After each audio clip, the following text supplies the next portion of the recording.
Rupert Lowe, please. Thank you, Chairman. So I've got a question, I think, for the Permanent Secretary.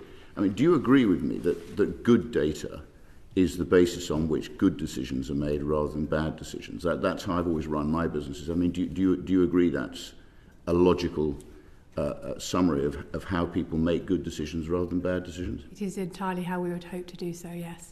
So can you explain to me then, I mean, I have had literally hundreds of NHS whistleblowers. You probably know I've set up something called Restore Britain. We've got our own whistleblowing line.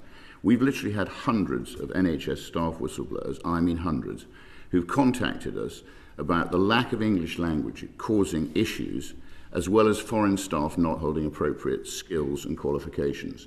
Now, these people, these are doctors, they're nurses, they're midwives, they're managers, they're surgeons, they're everybody within the NHS. It's not just one subset.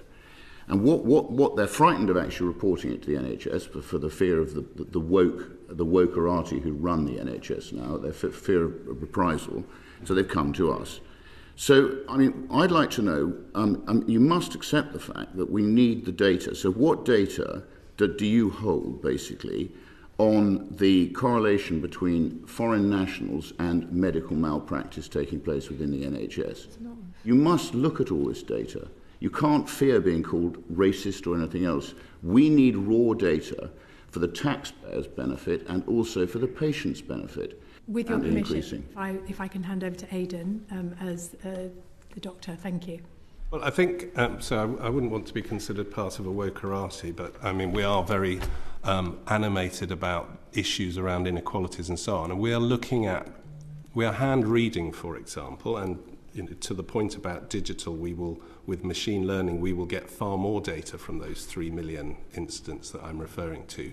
But we are hand reading the death and severe cases, thousands of those a year. And what is not coming out of that is that there is an issue around people who've come from abroad and language and communication. There is undoubtedly communication issues around inequalities in harm, and we know that some groups are affected by harm more, partly because of communication, and communication is undoubtedly important in safety. But what we're not seeing from those reports we're reading is some of the things that you're describing people whistleblowing to. You disagree with these whistleblowers? So I'm not disagreeing with whistleblowers because I haven't spoken to them, and it's important that people feel able to speak up. And one of the things that we are very focused on is the concept of psychological safety and people being able to step forward and talk to us about these things.